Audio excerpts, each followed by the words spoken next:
Josefina.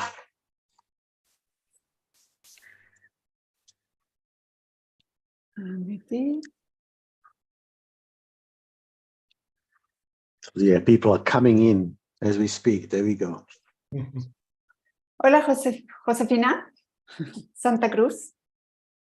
Are you there?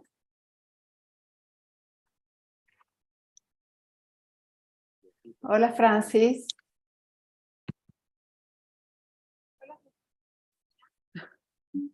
Hola, Guillermo. Hola, Marinés.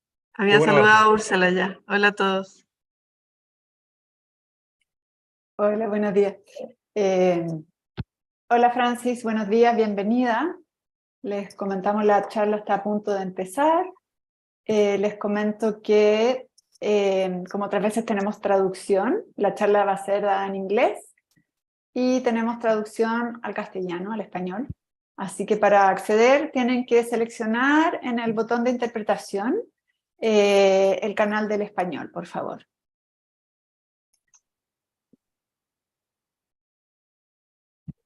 Ahí están uniéndose más personas. Buen día, Betsabe.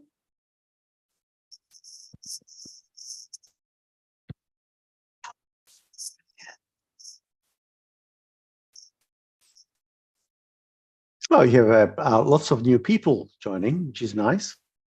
There are a few people, Glumino, who have registered, but the email were not correct. So, but I think they're from your university. But when we were sending back the Zoom for them, the emails, they have bounced. All right, I think we are nearly to start. What do you think, Ursula? Let's wait 1 minute. Yeah, just sure. in case. Yeah, of course. Can you explain the translation system, please, Eric? Yeah, sure. So, yeah, if you have joined us, today's talk will be translated. So it'll be quite important that you do select the right channel for the interpretation. So if you on the Zoom bar, if you select a interpretation, which has a an icon as a globe, you can then select either English or Spanish. And it's a worthwhile thing to do is to select one of the languages you would like to listen the talk in. And the reason is that if you do not select the interpretation channel, then if somebody will ask the question, let's say in Spanish, and you have not selected the channel, you will not be able to hear the interpretation from Spanish to English. And so you would not hear the question, for example. So you could then select either English, you would like to hear the talk in English, or if you would like to hear the talk being interpreted in Spanish, then select the Spanish channel, please, now. Ursula, would you like to say that? Would you like to go through it one more time? Bien, para los que se están uniendo ahora, solo comentarles que la charla va a ser en inglés, pero pueden acceder a la traducción simultánea y para eso tienen que seleccionar el botón de interpretación que está en la parte baja de su pantalla. De esa manera van a poder escuchar tanto la charla como las preguntas y respuestas que se hagan. ¿Ok? Okay, thank you very much. Ursula, would you like to kick off the session, please? Okay, Eric. So, good morning, good evening, and good afternoon, everyone. My name is Úrsula Bravo from Universidad del Desarrollo in Chile. On behalf of the Design Literacy International Network, I welcome Guillermo Marini, who has kindly accepted our invitation to deliver this talk number 27. We also thank everyone who makes this series of talk possible, especially Pia Alvarez, Jasmine Silva, and Malin Tonder. And of course, the institutions supporting this and other activities of our network. Oslo Metropolitan University in Norway, Universidad del Desarrollo in Chile, and Shandong University of Arts and Design in China. I met Guillermo Marini in 2018 at the PhD in Education at the Universidad Católica de Chile. As a PhD student, I was interested in studying how design thinking improves teaching and learning processes, until I came across Guillermo's work on everyday aesthetic and the sensory experience of schools, and I decided to change my thesis topic. Everyday aesthetic is a fascinating topic because it can guide decisions about the design of spaces, materiality, and visuality of the school, contributing to the better schooling experiences. In other words, everyday aesthetic is an approach that must be considered when thinking of school as a design experience. For this reason, I did not hesitate to propose Guillermo as a speaker for this talk cycle. The Design Leaders International Network aims to contribute to understanding how scientific design research informs contemporary design practices and design education from kindergarten to PhD. The overall goal of the knowledge exchange is to promote sustainable and socially ethical perspective amongst its international academic design research community. Welcome, Guillermo. Thanks for coming today. The screen is yours. Thank you, Ursula. I'm extremely happy to be here. Good morning, good afternoon, good evening for those brave people that are waiting for us to go to bed. I would like to share my screen and go straight into the topic. I rehearsed this presentation for 22 minutes, give or take. So I will try to be sensible and responsible about time and provide us all a good amount of time for Q&As and conversation. For the past 10 years, I've been living in Chile, and together with a team of fellow teachers and doctoral students, we have been visiting primary and secondary schools. Our general purpose has been to delve into the everyday aesthetics of education. And I would say that we have basically two questions that guided our inquiry. First, what is it that daily sensory experiences reveal about the aims and practices of education? And second, perhaps more tentative or even more exploratory, would it be possible to offer a more democratic and happy account of education by modifying how we relate with the colors, with the tastes, smells, and other sensory perceptions that build up school life? And then, while visiting a public school in Santiago de Chile during 2016, we entered the principal's office and suddenly found this.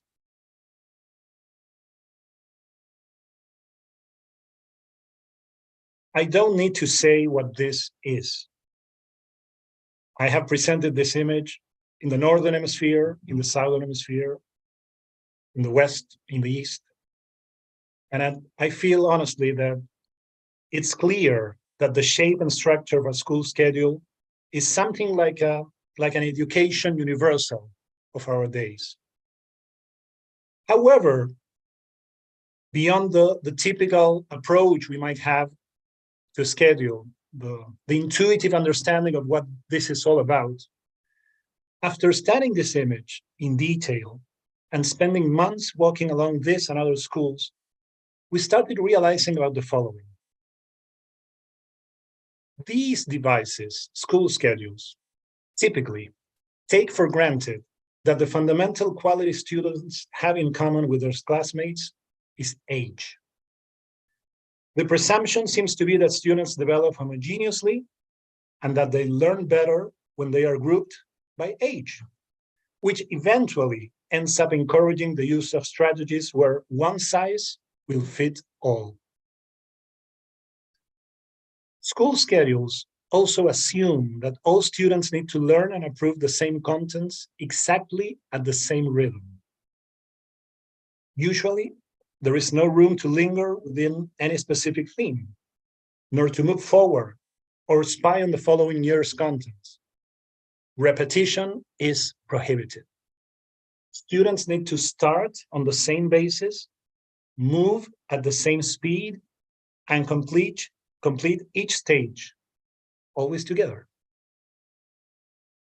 And we all know time is money, and it needs to be used efficiently. So the prevailing economic comprehension of time as a scarce resource that needs to be used productively makes the sole idea of including empty or free period slots in the schedule something ludicrous, suspicious, if not reckless. I remember that the first time we came across this image, I asked the principal what was the meaning of the black slots. I thought intuitively, my guess was that those had to do with empty periods, free periods, imagination periods.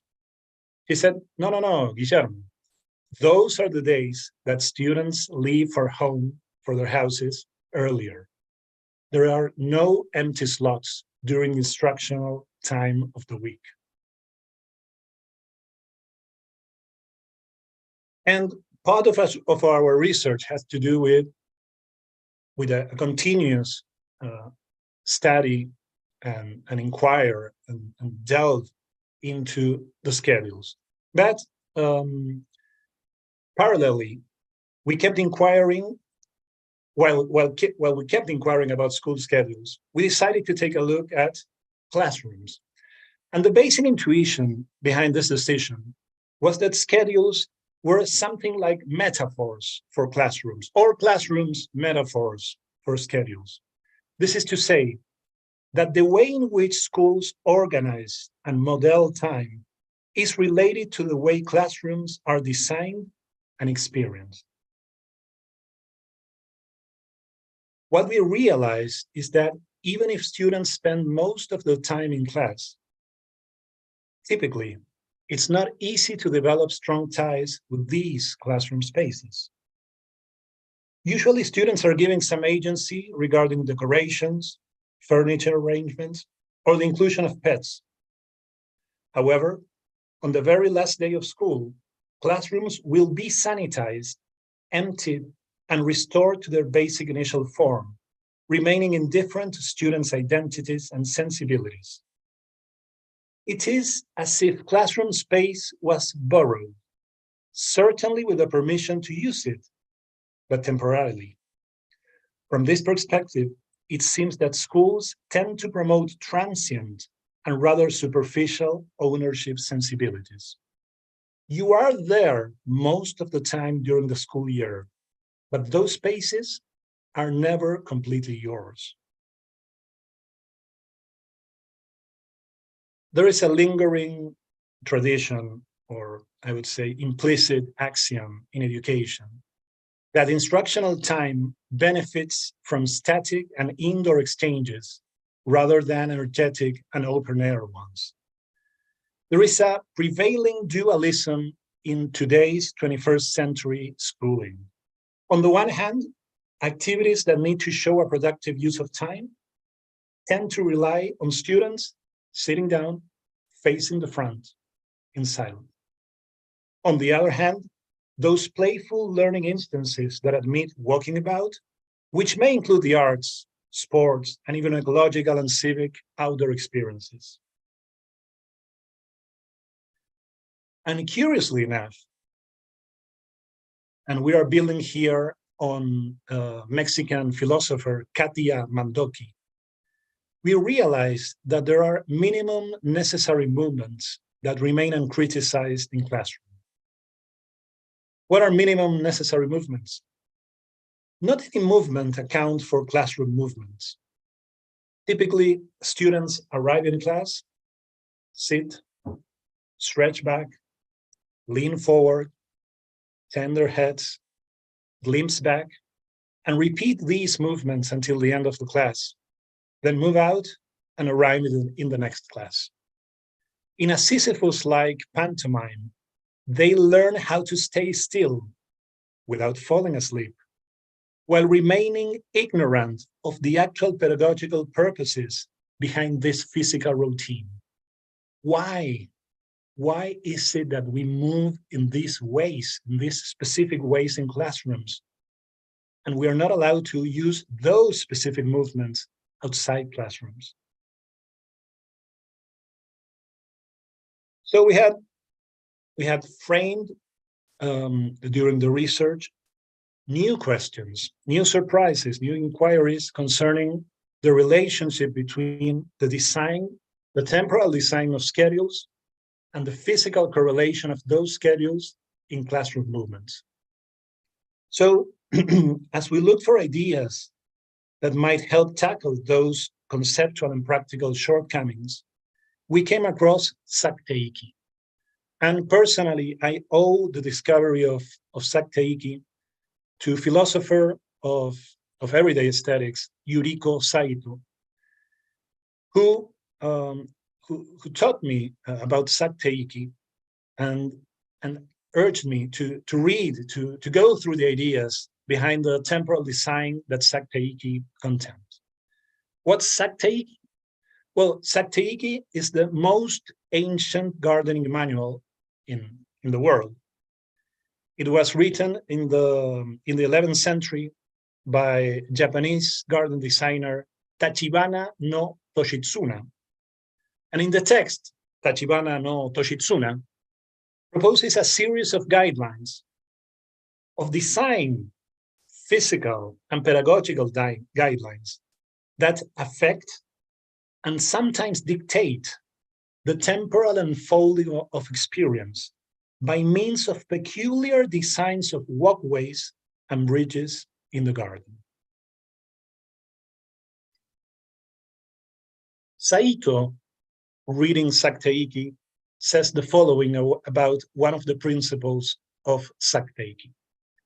One frequently employed strategy for making the walking experience enriching and stimulating is to make the path marked by stepping stones and pavements meandering rather than straight.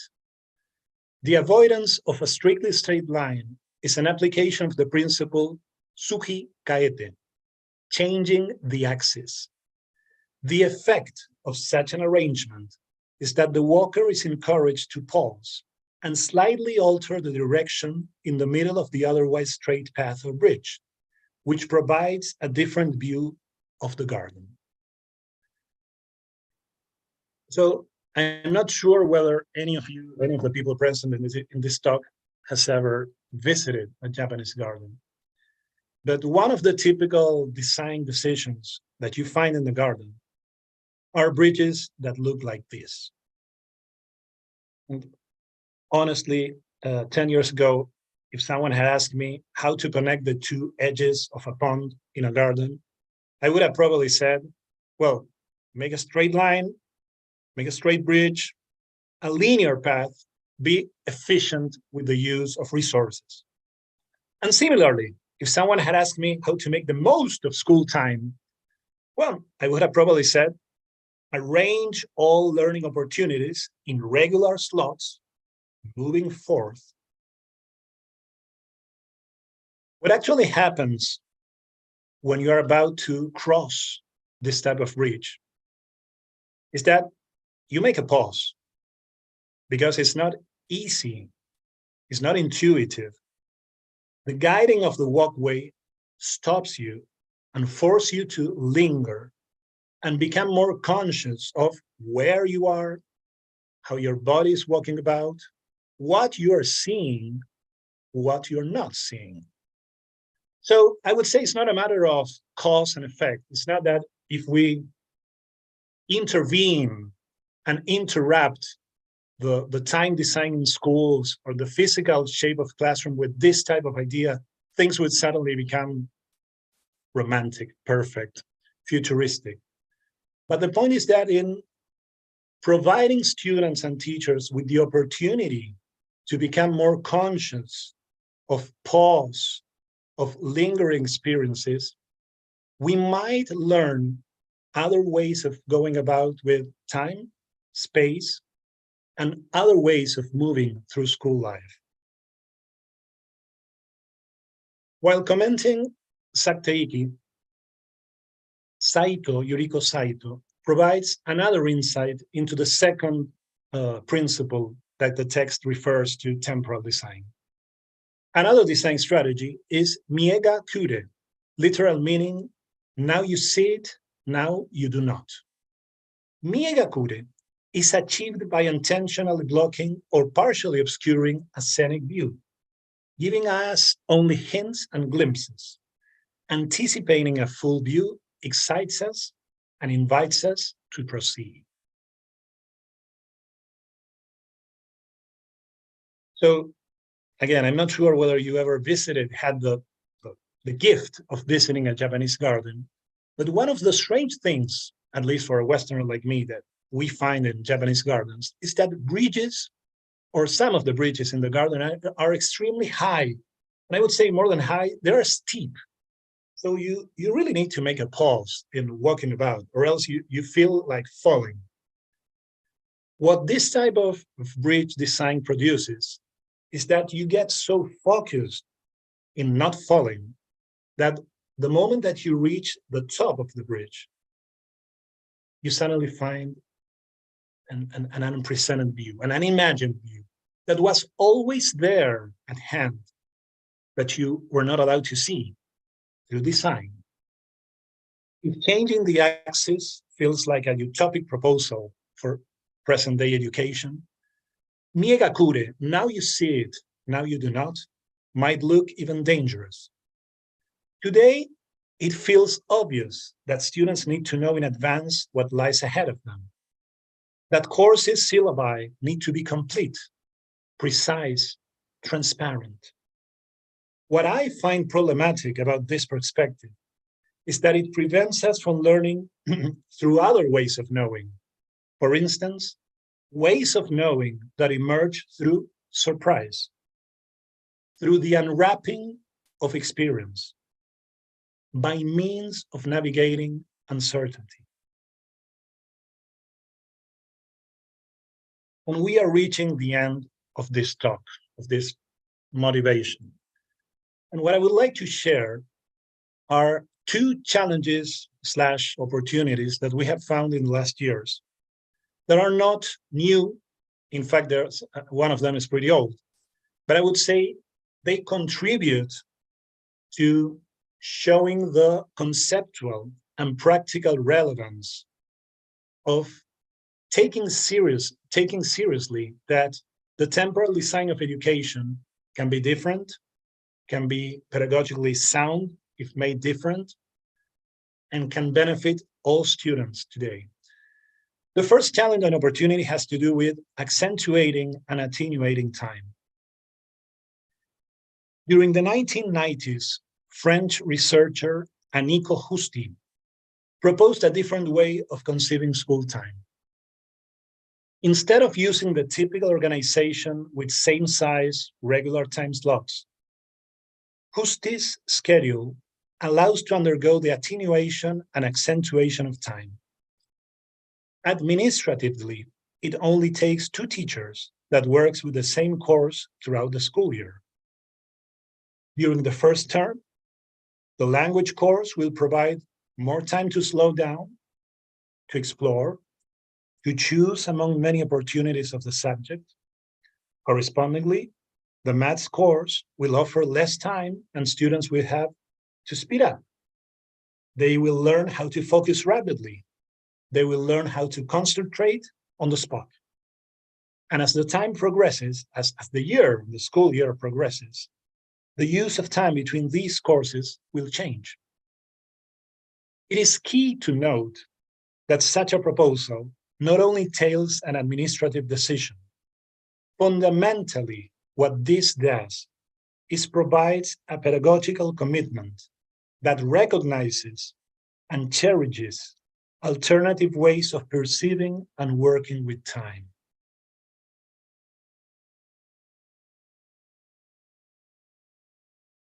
When we speak about the porosity of space, the first image that came across the research team was this one.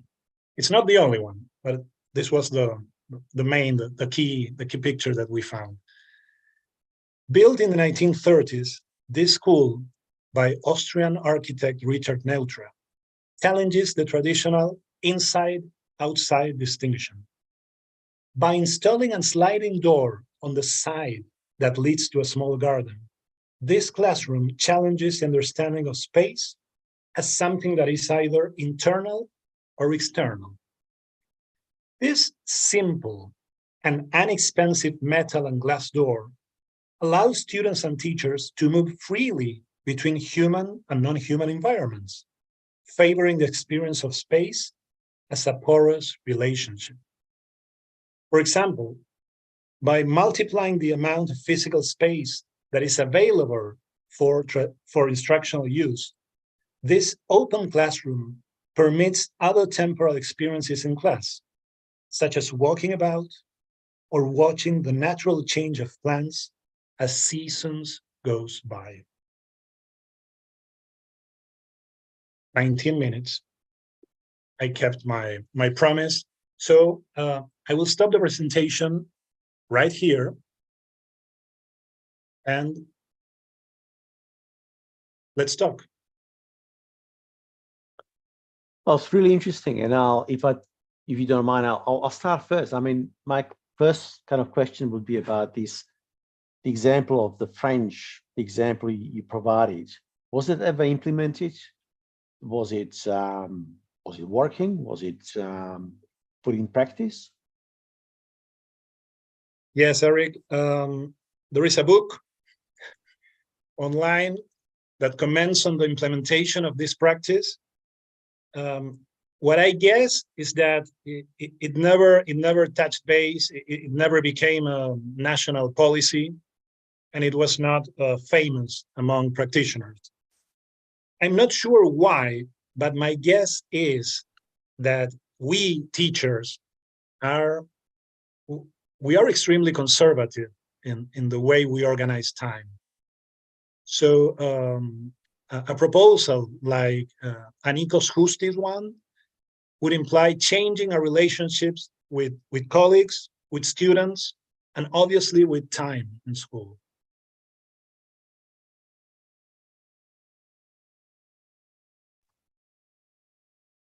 Liv? Thank you. This was very interesting and very fascinating how you have sort of used the visuals as a point of departure to school structure and time. And it made me think of how it is in Norway. And we have the same rhythm with age groups. And when this has been discussed, it has always been explained earlier. It was explained by the day of the teachers, so that the teacher know what the subject to have each week, and that is going to be kind of similar. But what was interesting, perhaps was interesting also for you to hear, that in Norway they left this structure in the 1990s, because then the national policy, the national curriculum said that you don't need to structure the weeks in this way. You are free to structure it however you want on each school. But the schools, they just continued and continued to have the same pattern as you have shown us. But now, 30 years after, when I ask my grandchildren, who is now in the 4th and 6th grade, then it took almost 30 years. And now they tell me the week are more structured in periods. So every Wednesday they have outdoor school, and then they have half a year of one subject and they skip the other. The only thing that is kind of structured so that it is every week at the same time, it's mathematics and gymnastics. And the argument for gymnastics is to keep your body fit, of course. It's very important in Norway. And the other thing is more ideological, because the math people, they say you have to repeat the math every week, because it's kind of linear in the progress. So, but what I would like to just perhaps you comment on it, it's that it takes so long time. You said that schools are traditional, conservative in a way. So it took about 30 years when the government and the curriculum opened up until the schools kind of normal schools, special schools have done outdoor schools for a long time. So do you have any comments on that? Do you recognize some of it? Completely, Liv. Thank you for your question. First, I would say that what we have found in most countries in the world is that the national ministries of education force schools to provide a determined number of school days for students. For example, in Chile, 180, in Argentina, 190, so forth. But almost no Ministry of Education defines how days are to be subdivided in courses. So what I feel, speaking with my school colleagues, and I have just found that Juan David Rodriguez Merchan is right here in the talk. It's terrific to see you, Juan David. Juan David is the responsible for the first picture we saw, the one of the schedule we're talking about. What we have found is that organizing time is so challenging for school administrators and principals. It's like a massive Tetris, such a complex Tetris with teachers' contracts, policy demands, parents urging administrators to have their children work, and demonstrate it, that once the school week fits squares and become a full complete Tetris, what education does is copy, paste, copy, paste, copy, paste. Liv, if you ask me, where have I seen the most creative and interesting ways of organizing school time and designing school schedules? I would say rural schools, schools outside cities, and special ed schools, schools that need to incorporate children with all different capacities. And I will stop the commenting your question here. We are living in an extreme contradiction in schooling. On the one hand, we have strong discourses that favor democracy, diversity, opening humanity for the richness of embracing all distinct way of being humane. But on the other hand, when we have to organize school experience, we still organize cohorts and student groups based on the age, on the date of the year that students were born. And we keep that throughout 12 years of schooling. And when we need to work and provide strong instructional time, we typically today, even today in 21st century, we sit down our students facing the front, silent, and in a static physical position. So that's problematic for me. Yeah. Thank you, Liv. Camila, would you like to come in? You had a question?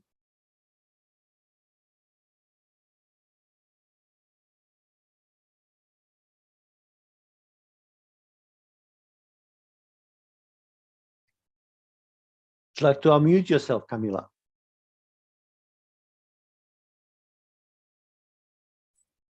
Looks like you are typing. She's typing. Okay, it doesn't work. Okay. So the question is, it says, do you think the virtual reality and online connection would help to understand the physical space and distribution of time in traditional school in a new way? I'm going to paste her question into the chat. You can actually see it if you like. Yeah, thank you, Camila. Well, by all means, I would say that that's a field, a theme that needs to be further developed and researched. What I know is that there are some researches going on right now that try to connect virtual reality with the design of school spaces and the organization of school time. Yet, I'm a bit cautious about these because I have read recently Gerd Biesta, a philosopher of education, problematizing how these type of new researches that are very interesting and that they bring together chat GPT, virtual reality, and so forth, they tend to become products, ideologies, marketing standards. So if we want to take advantage of democracy, diversity, we cannot reduce research about democracy and diversity in school time and spaces into some prefixed, determined, standardized way of going about time design and space. So I would say, yes, let's go for it, but let's be wise, not to change one way of thinking within the square for another more fancy way of thinking within the square, right?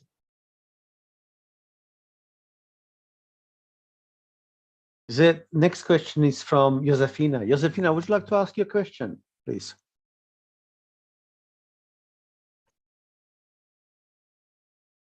Josefina?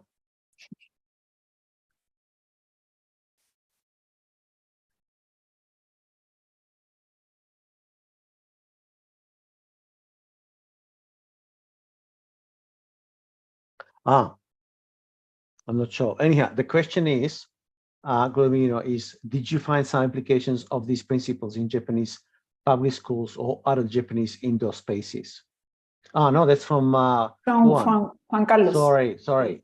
So Josefina's question was, what challenges this vision is presented to the training of undergraduate teachers? So what challenges this vision is presented to the training of undergraduate teachers? That's a terrific question, Josefina. Thank you. I would say that this type of question is like someone very lonely, almost shouting in the desert, because most of the undergraduate syllabi training for teachers are very much still framed following the massive rectangular full slots schedule, right? So I would say that in all undergraduate teacher courses, there has to be a more sensible and intelligent way of conceiving space and time, right? Teachers need to be trained in different ways of designing and helping their students to experience time.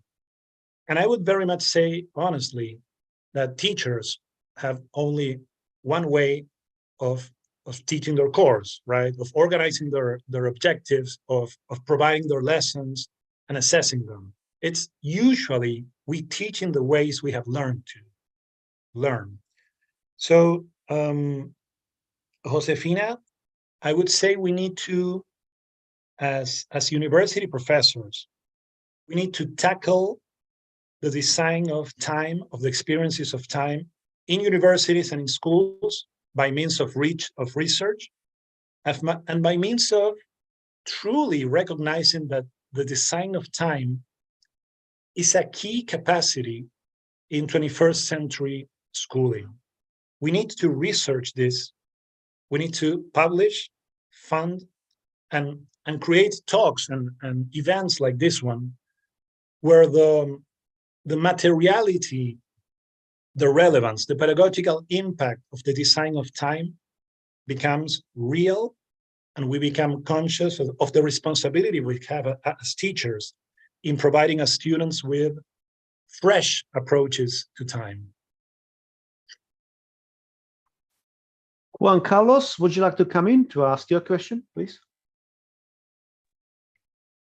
Yes, sure. Many thanks, Guillermo. I am wondering if you find some application of these principles in public schools in Japan. Terrific, Juan Carlos. Two possible answers. One, in non-traditional schools in Japan, and I'm thinking about the Montessori kindergartens and some Reggio Emilian kindergartens, you might be able to find alternative ways of designing time and in relation to time of reshaping school spaces. But honestly, in public schools, I asked the same question to Yuriko Saito a couple of years ago. And she said, Guillermo, Sakteiki is beautiful, but my grandchildren who go to school in Sapporo, they need to learn sitting down, facing the front. Their schedule is absolutely complete. And they repeat whatever they do this week, next week, and the following week, and the following week, and the following week. So it's humble for us philosophers of education to realize that time and time in connection with space is not only a matter of an idea, a conceptual phenomenon that we love and we ponder about and we inquire. Time and space in education is extremely practical and concrete. So we need to tackle the conceptual frame of these questions and be committed enough to challenge the practical implications of them. Thank you, Juan Carlos.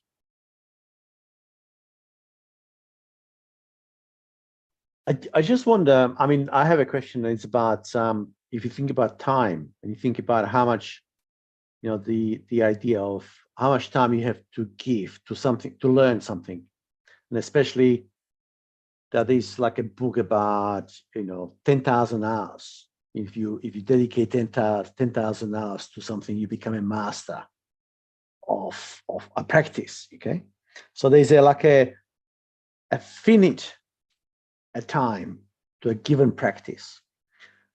And in a way, if you think about curriculum and time, and this is not just for school, or it's also for university, it's about thinking, if you take away time to learn something and you replace it with something else, then the students, the assumption is to learn less. So it's about the time equates how much one can learn, how much you can pack into learning, right? And I think it's very much a limit about how we think, how people learn, because we don't learn about we don't learn because of time. We learn about, as you say, about the body, about the mind, about practice, about understanding. There's nothing to do with so much as time. So maybe the question I have is about this notion of how entrenched the time is to do with what we learn. So it's learning and time are so interconnected, not just in a educational culture, but also in popular culture. And and the book itself, about 10,000 hours equals master, become a master. It propagates this myth that you just put a time into it and that's it. You can learn. Right. Like a clause. I mean, you invest those many hours, and suddenly the masters will show up. Yeah, that's right. Eric, I teach this semester. I'm teaching a philosophy and education course in Pontificia Universidad Católica de Chile, and one of the objectives of the course is to provide students with different repertoires of temporal experiences in schools. They are about to be, most of them are students training to become teachers, right? So one of the exercises that we do is I ask students to take a picture, a cellular phone image of the university.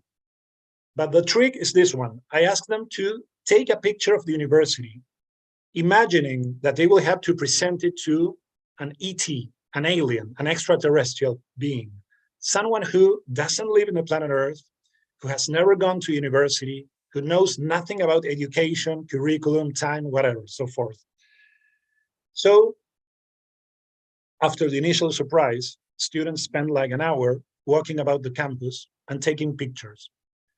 What's fascinating for me is that the moment we come back to class and we share the pictures, usually what they present as the university are images of people, actual human beings, walking about or sitting down, but decisively watching at each other.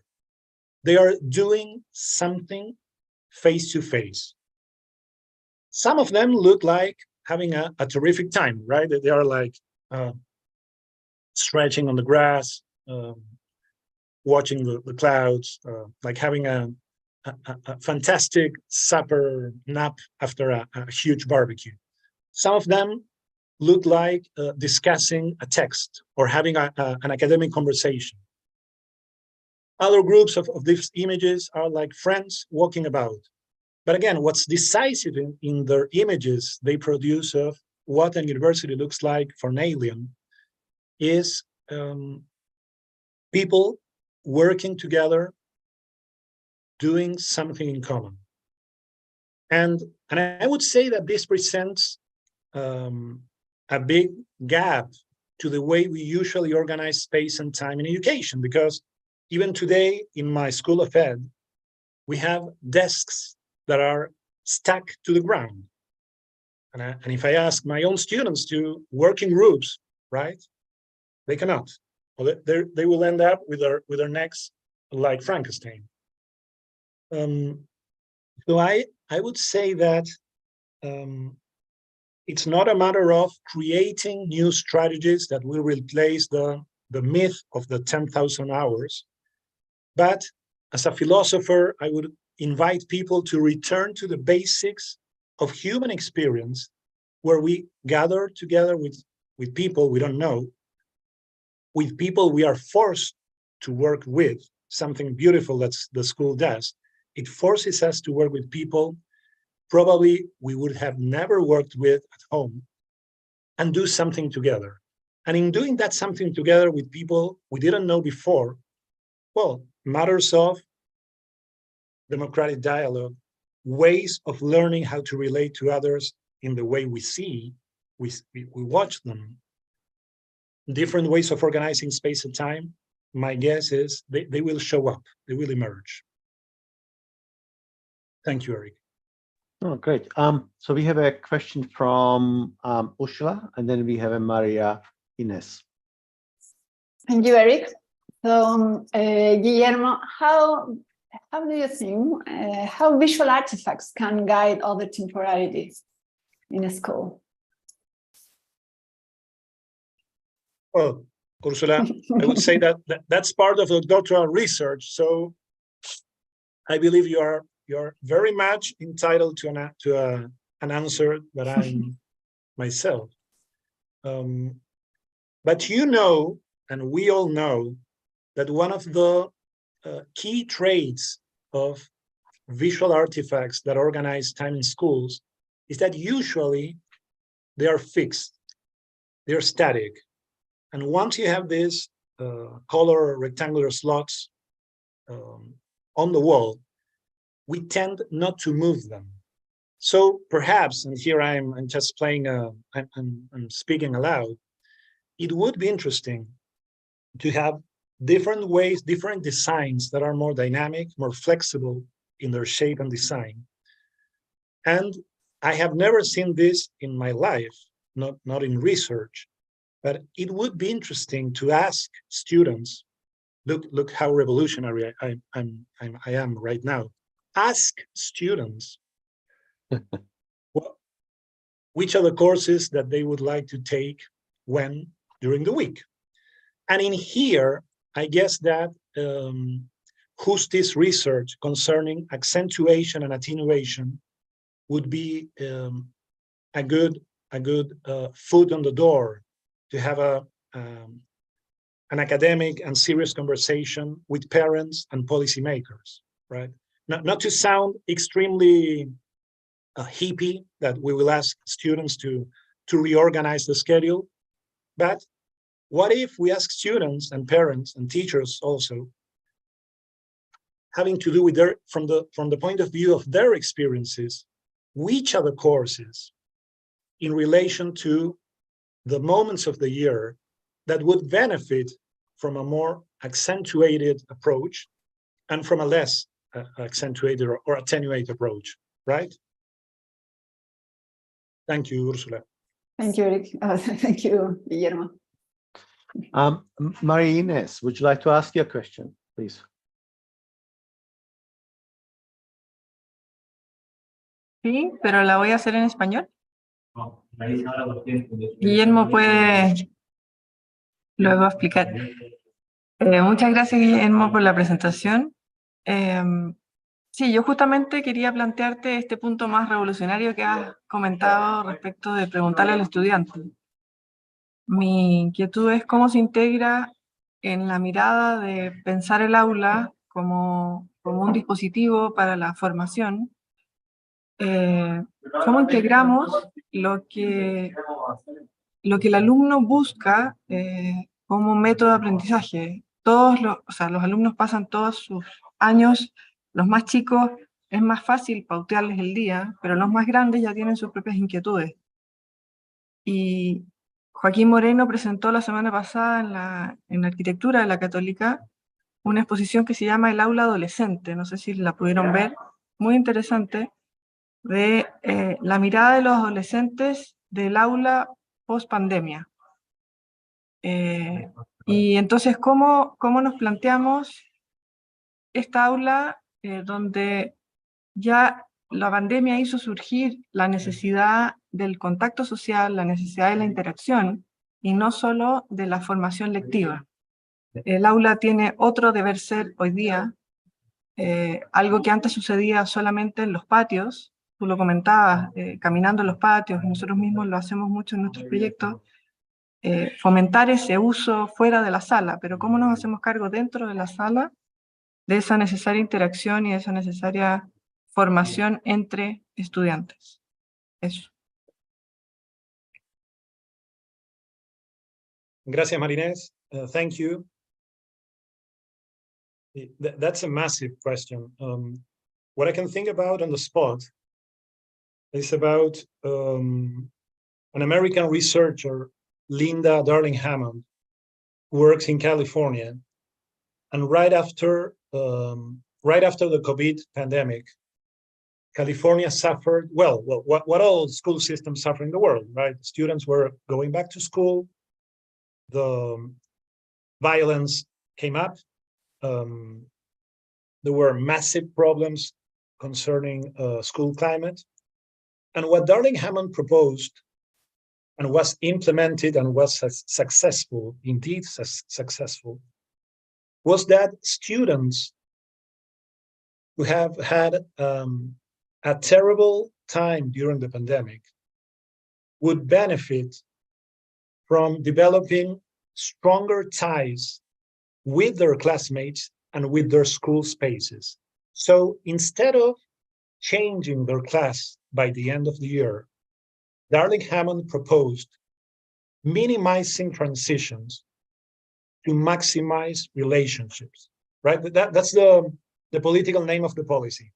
Minimize transitions, maximize relationships, which is to say, students, human beings in general, we need time to transform material spaces, infrastructure, into human places. Chinese geographer Xi Futuan used to say that place emerged as the visualization of time. This means if you invest time going about returning, appropriating from, dwelling in a space, by the end, you will have transformed that spot into something that is yours, right?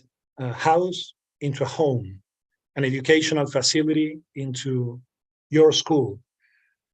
And I would say, like a timid attempt to answer your question or to follow up your question, is that teenagers need to secure some places of their own in schools. I'm not saying that the technical edification, that the facilities, that the quality of the facilities are not decisive. They are really important, right? But I would say that it's even more important to be able to appropriate, to belong to that spot, to that place, as something that is yours, that speaks to you,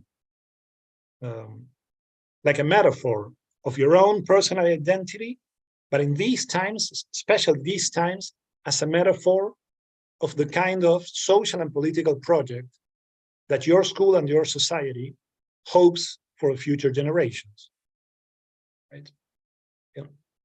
In other words, I would say that schools, classrooms, particularly classrooms, need to look like the society we wish for our children. But realistically, right? It's not a metaphoric way of talking. They need to look like the society we wish for our children. I'm thinking about some architects, you know them better than I do, Hans Scharoun, Neutra, and some others. Your own work, Marines. It's a matter of bringing together people from different fields, those who build the school, those who dwell and inhabit the school, those who research, as we do. We need to come together. Thank you, Marines. Very last kind of question is to do with your image, and it was struck me one of the images from the school, and it had just the tables, the desk, which were for a single pupil,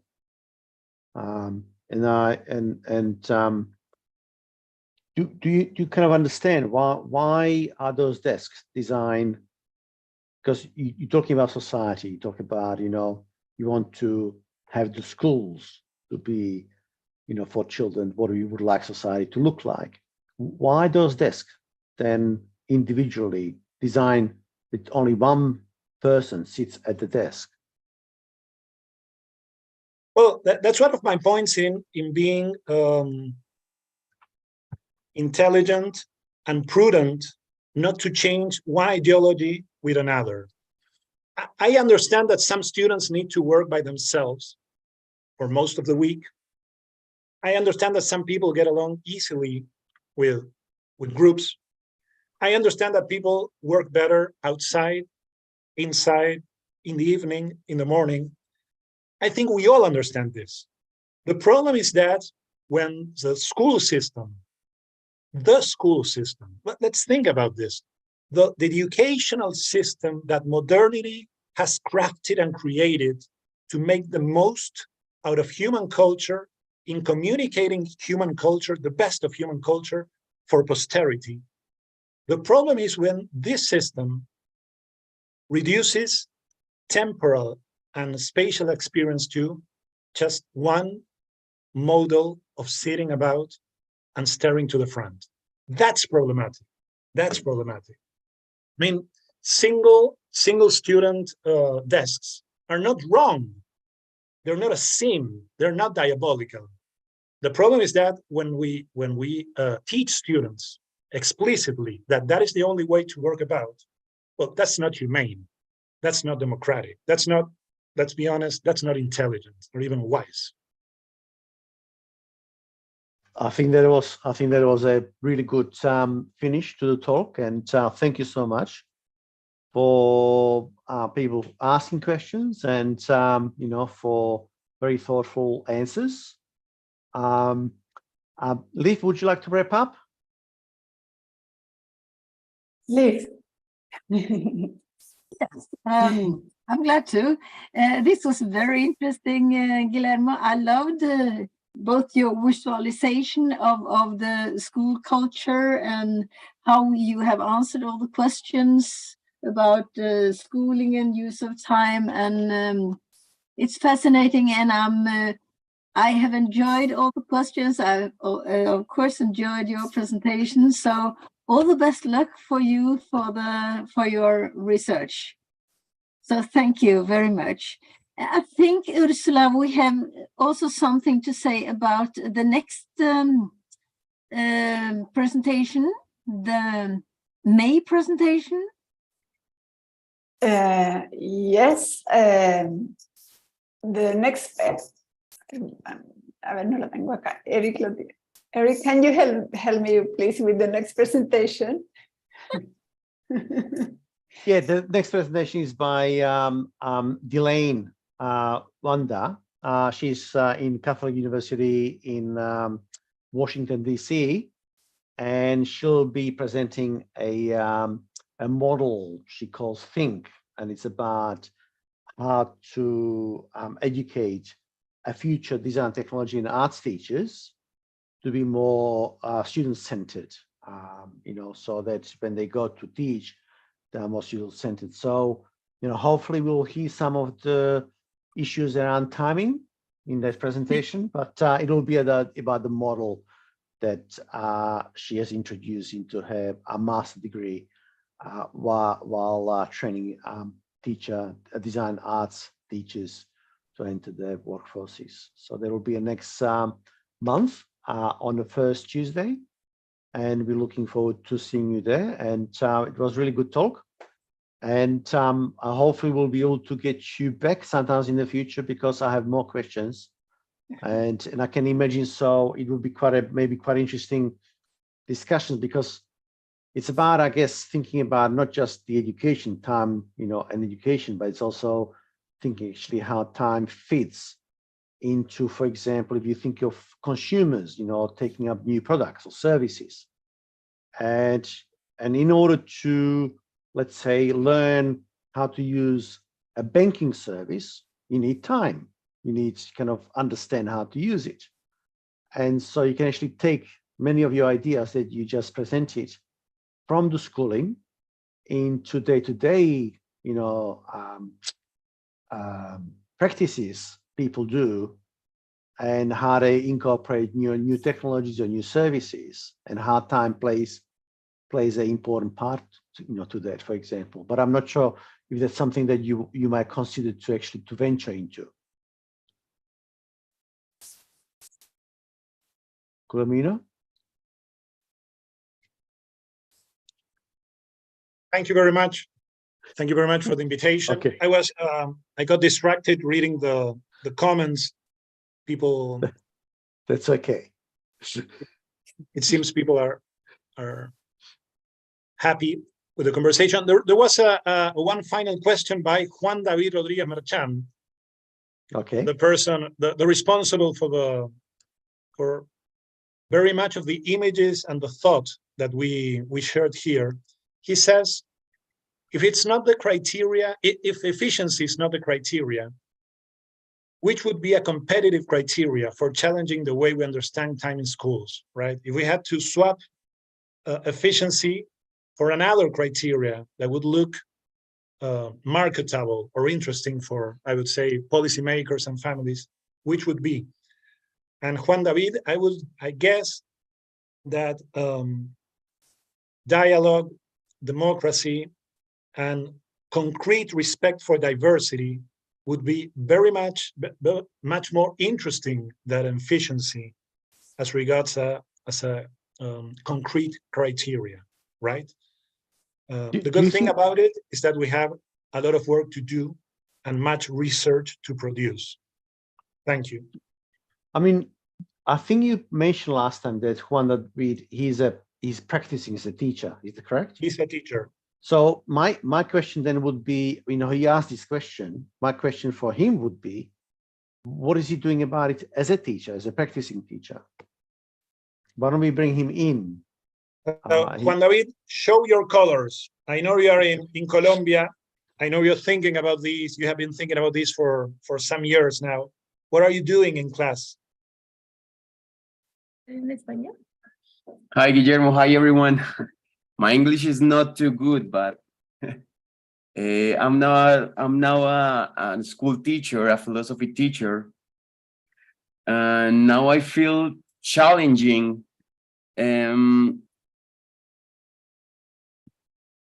I feel challenging to fight against quality policies in my institution. So it is difficult to think out of the box. It is very difficult because quality policies or directions in my school are too straightforward. So it is very difficult to change the axis, to think beyond efficiency criteria.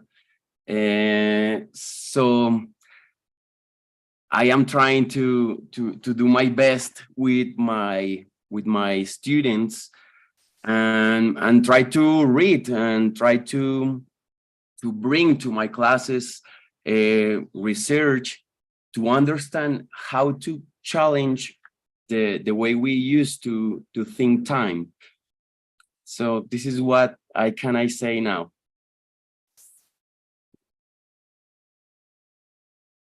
Great, thank you so much, and I wish you all the best with your with what you're trying to do, yeah, hopefully you can then let us know whether you have succeeded a little bit in the future.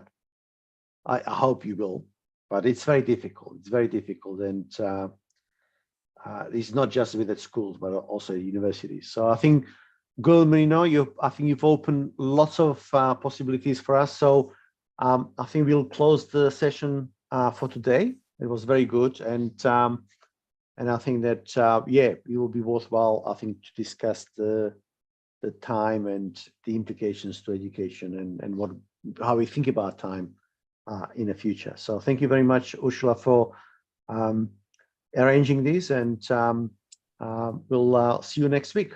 Sorry, next month. Sorry. Next month. Okay, thanks. Muchas gracias a todos Thank también you. por haberse unido hoy día. Muchas gracias, Guillermo, de nuevo por tu presentación muy inspiradora. Y bueno, los esperamos a todos el primer martes de cada mes. Les estaremos enviando información sobre las próximas charlas.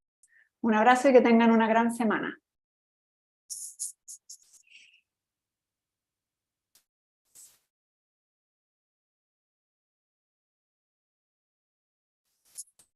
Chao, Juan David. Ursula, Elise? could we just, after the meeting, have a short chat? Of course. And Of course. Eric. And Eric. Yes. Okay. Goodbye. Gracias.